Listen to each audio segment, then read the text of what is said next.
Amagnerat ike te solderat ik merut. Hey y'all, Dave here again. This video is kind of a follow-on from another video I released recently where an apologist discussed the idea that scientifically literate atheists should actually be agnostics, which is kind of what I want to talk about in this video. The video where I discussed Chris Bender's argument wasn't the first time I had come across the argument that atheists should actually identify as agnostic. It also wasn't the only form of that argument that I have come across. Another form of the argument that I've come across is that those that identify as atheist but hold to the lack of belief or does not believe form of atheism, also known as weak atheism, should actually be identifying as agnostic. Well, I disagree with the argument somewhat. I also have conflicting opinions on it. People who know me or are familiar with me, all four of you out there, will know that I prefer the atheist, agnostic, theist schema of classification when it comes to belief in God. But I don't think or argue that this schema must be followed. I accept and even argue for the idea that there are multiple valid usages of the term atheism. I argue this and that arguing for one true definition of atheism is pointless in my video Atheism: A Tale of Two Usages. Like I say though, I have some conflicting opinions on this topic. The video will discuss the various forms of the argument that atheists should identify as agnostic and the problems I have with them, and why I think forcing them to change label won't really make much difference, and things like that. So basically, I'll just be dumping my conflicting views on you, in the hope of either making you have conflicting views too, or you leaving comments attempting to stop me having conflicting views. Let's start first with one of the popular arguments for why a Lacktheist should be identifying as agnostic.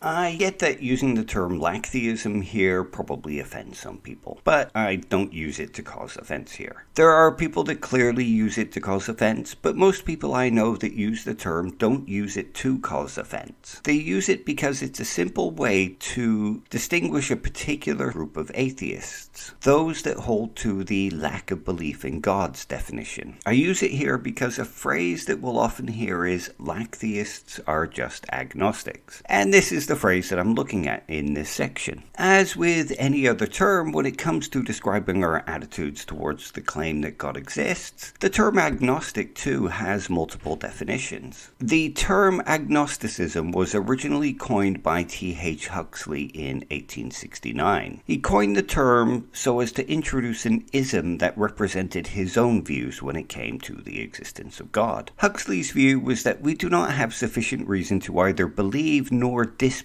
in the existence of God, with disbelieve here meaning believe to be false. In other words, we do not have enough justification to declare the statement God exists to be either true or false, and the same with the statement God does not exist, as we do not have rational grounds to support either claim. An agnostic in this sense is someone that holds to Huxleyan agnosticism. There's more to Huxley's agnosticism than this, but this will do for now. Another way the term agnostic is used is to describe someone that neither believes nor disbelieves in the existence of God. When asked if they believe God exists, their answer will be no, and when asked if they believe God does not exist, their answer will also be no. If asked a question like does God exist, their answer will usually be something akin to I don't know or I'm suspending judgment, with the I don't know here meaning something like I'm not sure or I haven't got a clue, rather than trying to express a statement about their level of knowledge. It's also worth noting another usage of the term agnostic here. Most people who hold to the lack of belief definition of atheism use modifiers to distinguish the kind of atheism they hold to. The modifiers are agnostic and gnostic, and here agnostic means doesn't claim to know God does not exist, and gnostic means claims to know God does not exist, though sometimes it's claims to know and doesn't claim to know respectively. Usually when people argue Lacktheists are just agnostics though, they aren't referring to this type of agnostic. As I said, there are multiple ways the term agnostic is used.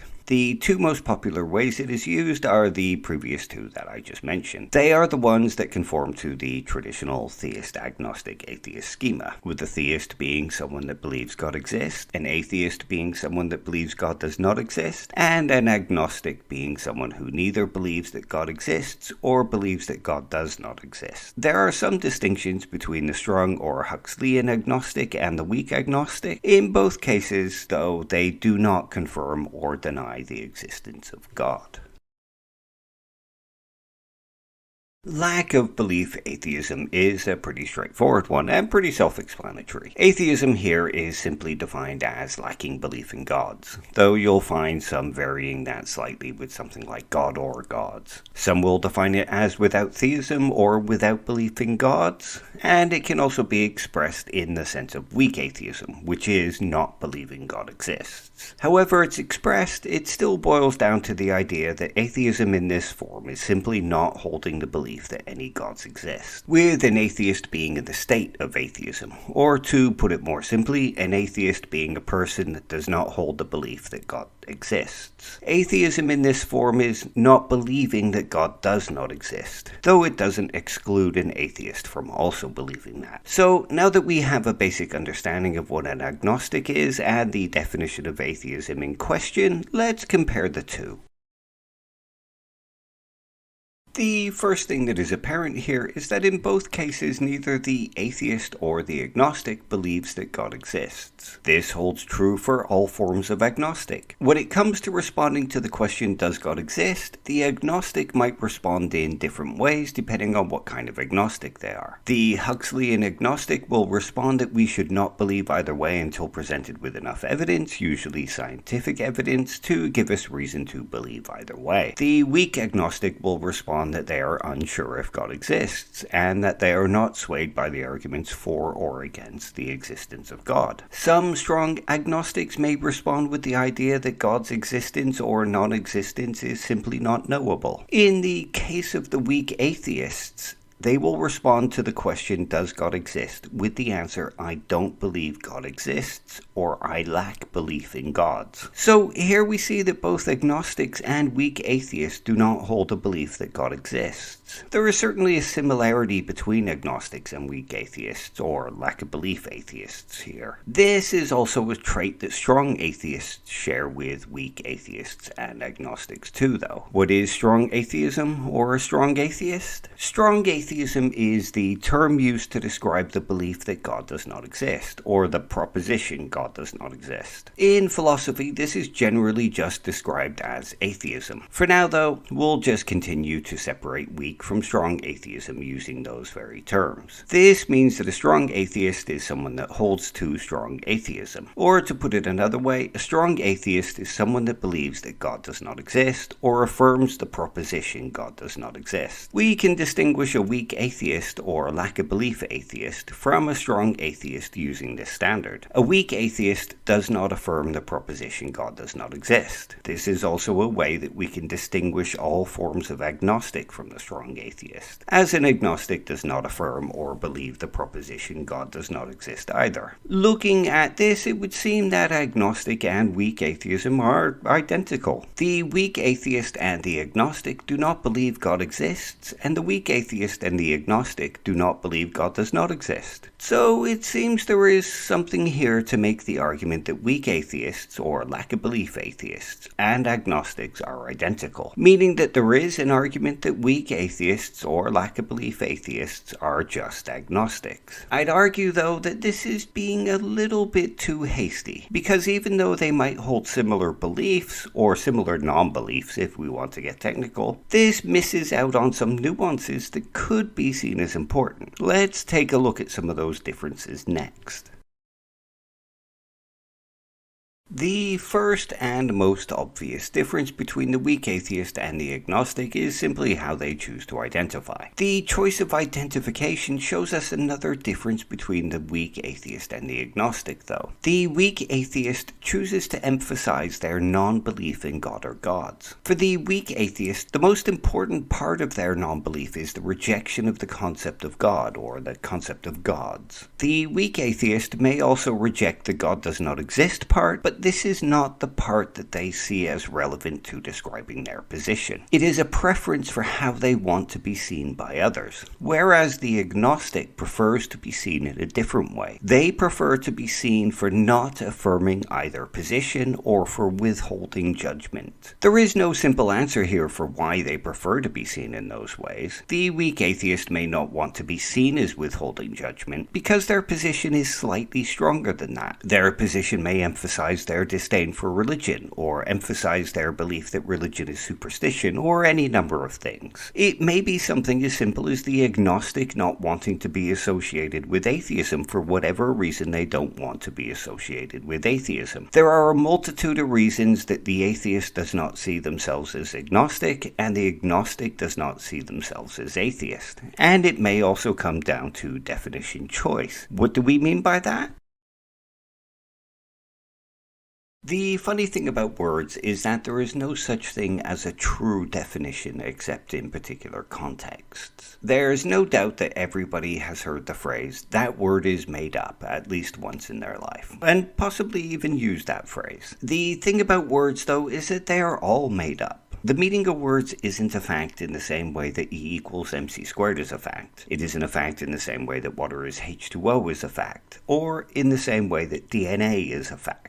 Words get their meaning from how they are used, and there is no officiator for how a word must be used beyond context. New words are coined all the time, some words go out of circulation entirely, and old words are co-opted or morphed into something entirely different. Take the term agnostic, for example. As mentioned earlier in the video, the term agnosticism was coined by T.H. Huxley to describe his position. His position was an epistemic principle, that we should not say we believe something without sufficient evidence or reason. An agnostic, then, was someone that held to this epistemic principle. It didn't describe someone who simply has not made up their mind or claim not to know. It described someone that held to that specific epistemic principle and withheld judgment based on that principle. Over time, though, the word agnostic has changed and morphed. It has now taken on more meanings, one being it is impossible to know whether God exists or God does not exist, and another being someone who has suspended judgment on a claim or proposition. Recently, it has also taken on another meaning. It has become a modifier for lack of belief, atheism. Agnostic here describes the position not claiming to know that God does not exist, though when attached to the theist label, it is seen as not claiming to know that God exists, giving us a pretty good example of how words can change meaning when put in particular contexts. One could even argue here that someone could claim to be an agnostic atheist in the sense of mixing the other agnostic positions and weak atheist. If atheist here simply describes an agent that does not believe God exists or lacks a belief in gods, then there is no logical contradiction in calling them an agnostic atheist. In the Huxleyan sense of agnostic, it would mean someone that abides by Huxley's epistemic principle and does not believe God exists. It should be noted here that Huxley says his agnosticism is something separate from atheism and incompatible with atheism, so it might seem like a logical contradiction going from Huxley's own words. However, if that argument is to be made, it should also be noted that Huxley was speaking specifically of strong atheism, meaning that his position is incompatible with those that would claim or believe that God does not exist. Professor Robert Flint was a theologian and a philosopher who spoke about the idea of the agnostic atheist in his work Agnosticism from 1903. In his work, he speaks of the compatibility of agnosticism and atheism, as in his work, Flint considers atheists to be one who simply does not believe God exists. Robert Ingersoll is also credited with saying the agnostic is an atheist. The atheist is an agnostic. The agnostic says, "I do not know, but I do not believe there is any God." The atheist says the same. As, like Flint, Ingersoll saw an atheist simply as someone that did not believe in God.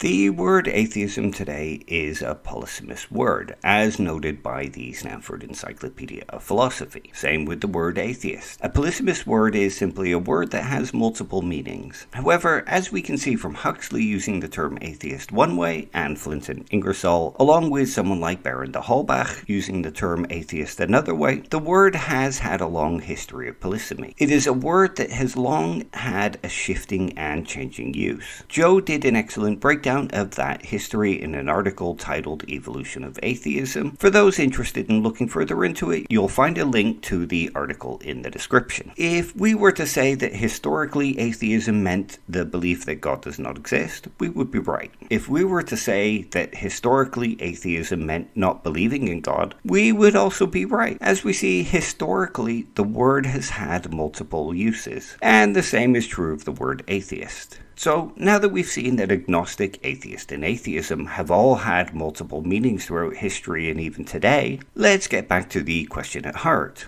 Are weak atheists, or lack-of-belief atheists, just agnostics?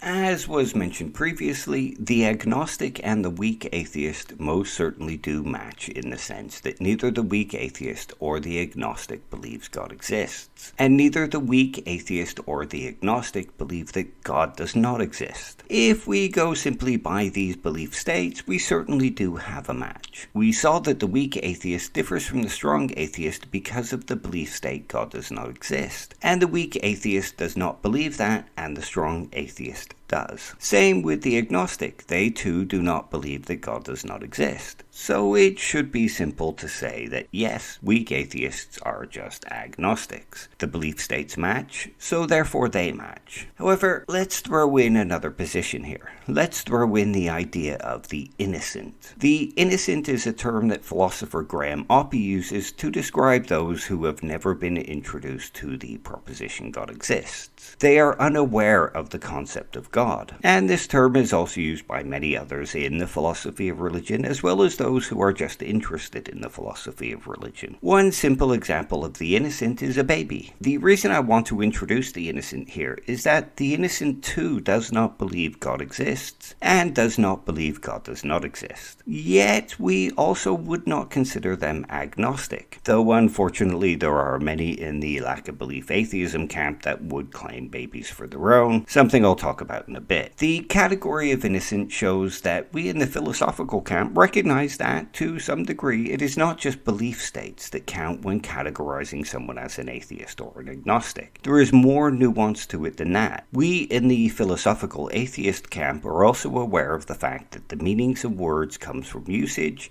and are not facts of reality in the sense that the equation for gravity is, or the way that the speed of light is. This is why we recognize that atheism is a polysemous word. The discussion in philosophy isn't about what the word must mean and how people outside of philosophy must use the word. The argument in philosophy isn't that the words atheism, atheist, and agnostic are monodefinitional. In philosophy, the discussion is about how best to define atheism in philosophy. Now, my experiences may be skewed here, and there may be some bias on my part, but the majority of those using the philosophical definitions do understand this. Most argue for how best to define the word, and few argue that the word must be used this way. We recognize that both weak atheism and strong atheism exist, and these terms are recognized in philosophy. It is also recognized that how the terms are used is a matter of preference. However, there are those of us that do argue that a weak atheist is just an agnostic, or that lack-of-belief atheists are using the word atheist incorrectly. Next, I want to discuss the attitudes of both lack-of-belief atheists and then theists.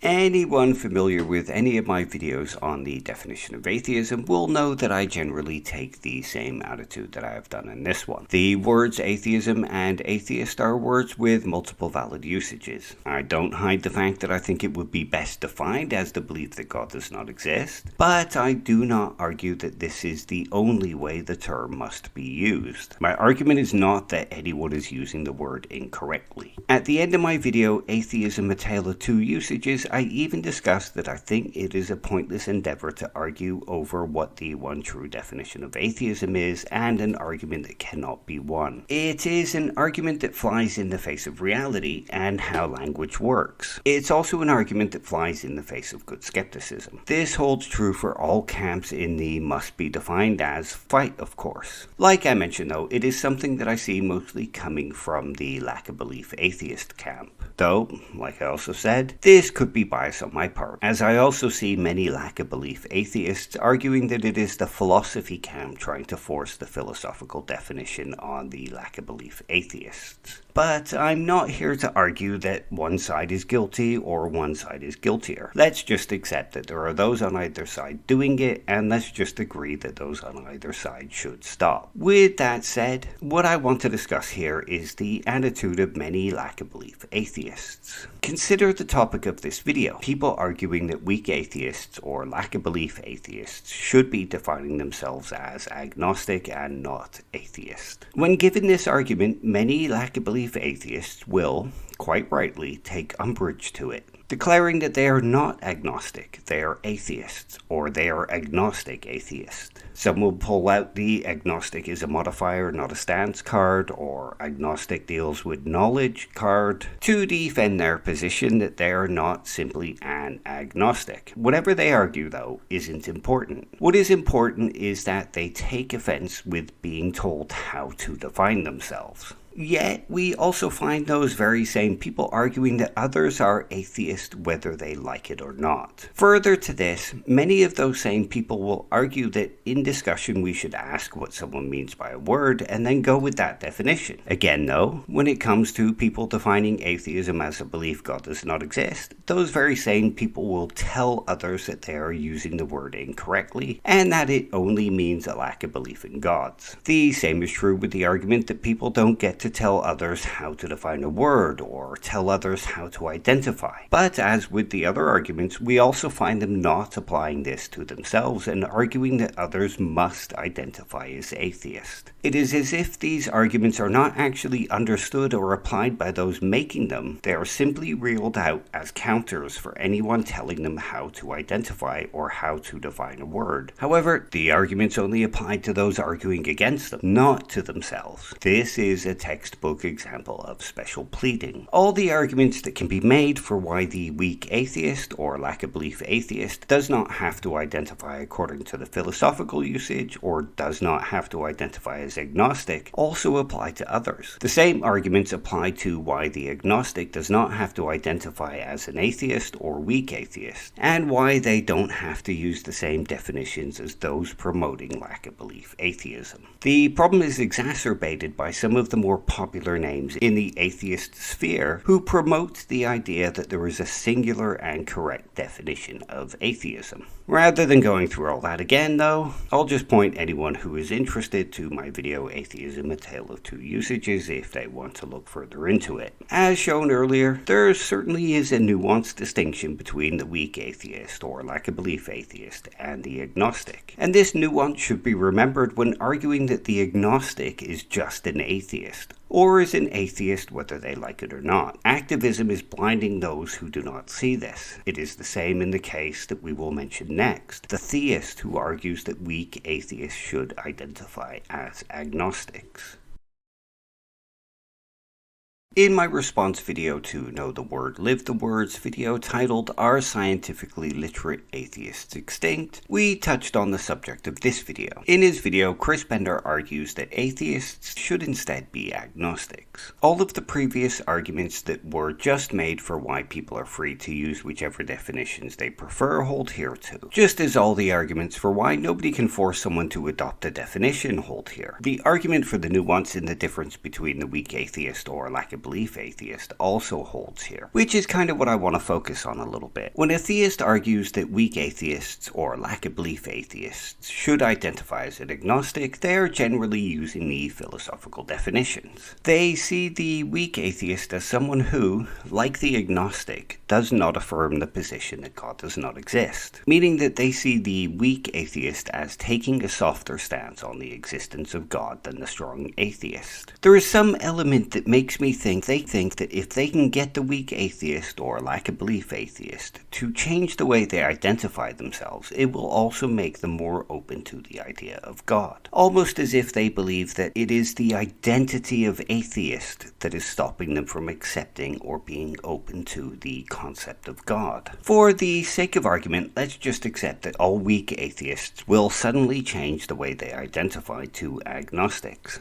What else actually changes, though? As far as I can see, nothing else would actually change. They would still keep the same beliefs about God and about the evidence for God, and their attitudes towards theism and theists. All of that would remain exactly the same. We discussed earlier that the weak atheist sees themselves as atheist rather than agnostic because they don't see themselves as suspending judgment in the same way that the agnostic does. The weak atheist sees more of an emphasis on the rejection of the God concept than they do on the suspension of judgment. They may also reject the claim that God does not exist, and may even get passionate about being accused of holding the position that God does not exist. They just see that claim as less important than the claim God exists, and see their position based on the claim God exists. This would still hold true if they were suddenly convinced that they should be calling themselves agnostic instead. The nuance that makes them lean towards calling themselves atheist would still be there. It just wouldn't be applied to how they label themselves. I would even go as far as arguing that many of those that identify with the lack-of-belief atheism, or new atheism, are even less open to the idea of God existing than a strong atheist is. In my experience, they generally seem to be far more antagonistic towards religion and a belief in God than the strong atheists I come across are, regardless of the fact that the strong atheist takes a firmer stance on the existence of God. Again, getting them to change the label they use to describe themselves will not change this. All the same arguments they use would still be there, and all the same passions would still be there. If the theist wants to soften the weak atheist's view on God, getting them to change labels is not the way to do it. Confronting their arguments and their passions and their activism is the only way to do it.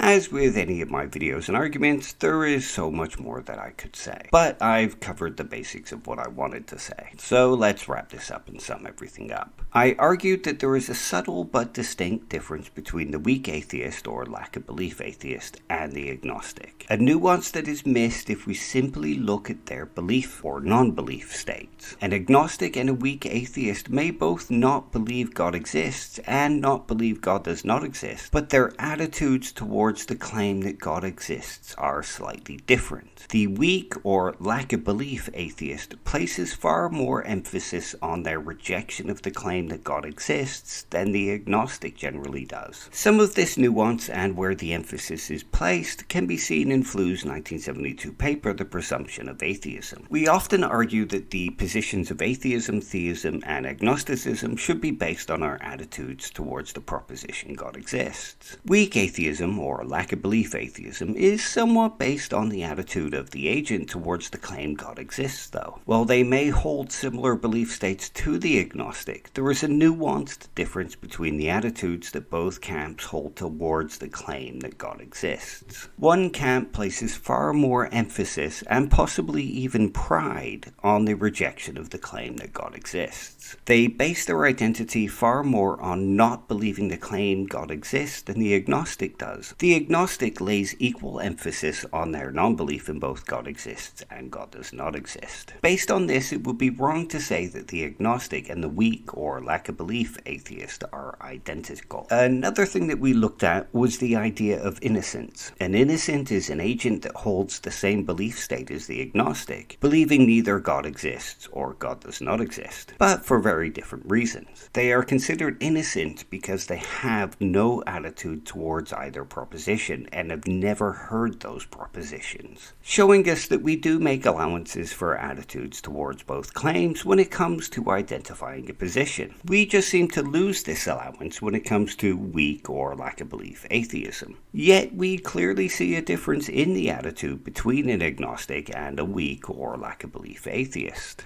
I mentioned previously that we would come back to the idea of lack-of-belief atheists labeling babies as atheists. Labeling babies as atheists seems to forget this distinction too. Many lack-of-belief atheists see themselves as different from simply suspending judgment, and see atheism as different from simply suspending judgment. It is why the emphasis is on the non-belief of God exists, rather than emphasizing both sides of non-belief. Yet they too ignore this distinction in their quest to label everything possible as atheist. I would argue that this is the result of activism, and this activism is part of what leads to the problems I mentioned previously about the attitudes of these atheists. This activism drives much of the dogma and the tribalism and the behaviors that are antithetical to good skepticism. We also saw that all the arguments that many lack-of-belief atheists use to argue for why they are not agnostics and do not have to accept the philosophical definitions also apply to those who argue that there is a singular definition of atheism, and that people are atheist whether they like it or not.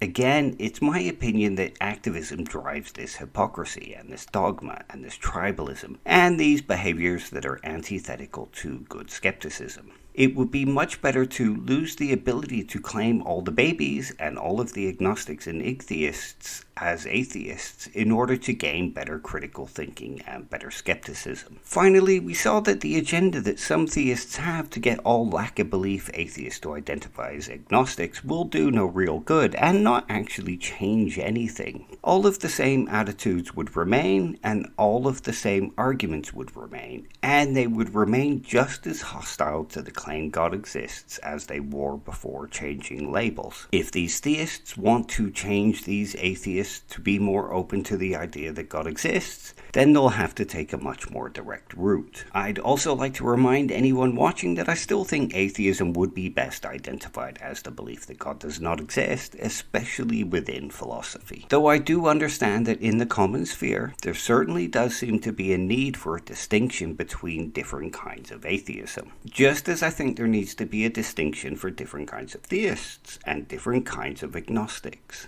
My problem with the lack-of-belief atheist crowd isn't that they identify themselves as atheist but do not hold the belief God does not exist. My problem with the lack-of-belief atheist crowd is their attitudes and their dogma and their bad skepticism and things like that. But I also have that problem with those that argue atheism should only remain in the sphere of the belief that God does not exist. Regardless of the fact that I think it is a better way to look at it, I accept that it is not the only way to look at it. Anyway, that's enough ranting from me. Hopefully this will give people pause for thought when they want to argue that weak atheism is just agnosticism, and see that there is a difference in attitude, albeit a nuanced one. See you in my next video, hopefully, and I hope your day goes well. Take care. Bye.